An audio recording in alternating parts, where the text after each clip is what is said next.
আমি নিজে লাগিয়েও চিন্তা করলাম কি হবে। ছাদের ওপর ধান চাষ বিষয়টি বেখাপ্পা মনে হলেও কাজটি সফলতার সাথে করে সকলকে অবাক করেছেন ৬৫ বছর বয়সী রফিকুল ইসলাম। যশোরের বকচর বিহারি কলোনি এলাকায় তার দোতলা বাড়ির ছাদে ১.৫ শতক পরিমাণ জায়গায় তিনি ধান লাগিয়েছেন। পেশায় ব্যবসায়ী হলেও ছাদে বাগান করা তার শখ। সেই শখ থেকেই তার মনে জাগে ছাদে ধান চাষের ইচ্ছা। তিনি ভেবেছেন ছাদে ফলমূল শাকসবজি হলে ধান চাষ করাও হয়তো সম্ভব হবে, আর তাই তিনি করেছেন ছাদে ধান চাষ। এখন ধানও প্রায় পাকার পথে, ফলনও হয়েছে ভালো।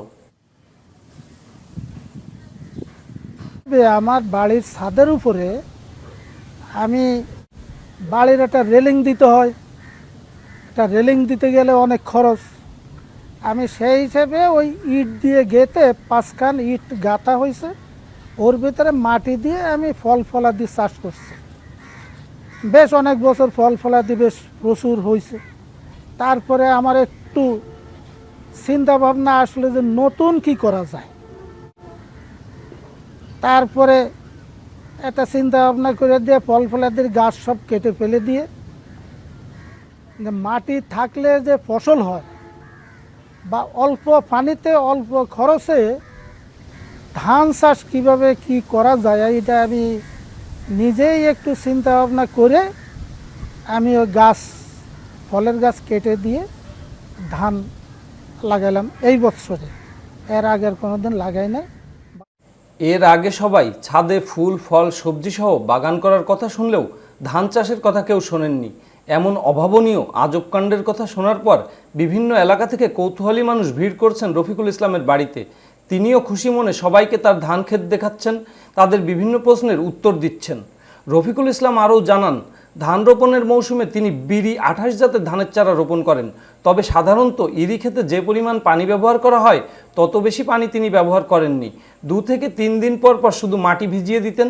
তিনি কোনো কীটনাশকও ব্যবহার করেননি, আর সার ব্যবহার করেছেন সামান্য। ইতিমধ্যে কৃষি কর্মকর্তারাও তার ধান ক্ষেত পরিদর্শন করেছেন।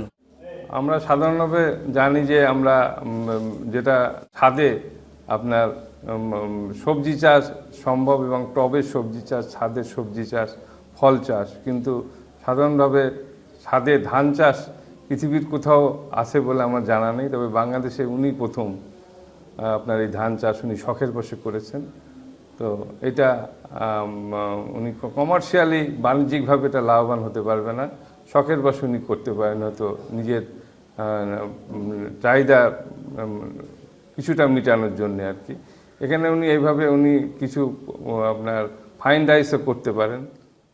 ছাদের ওপর ধান চাষ বাণিজ্যিকভাবে লাভজনক নয় বলে কৃষি কর্মকর্তারা জানালেও তারা ছাদের ওপর ধান ফলানোয় রফিকুল ইসলামের প্রশংসা করেছেন। রফিকুল ইসলাম ছাদের ১.৫ শতক পরিমাণ জমি থেকে প্রায় ২ মণ ফলন পাওয়া ও আগামীতে বিভিন্ন এলাকার মানুষ ছাদে উন্নত জাতের ধান চাষে উৎসাহী হবেন বলে আশা করেন।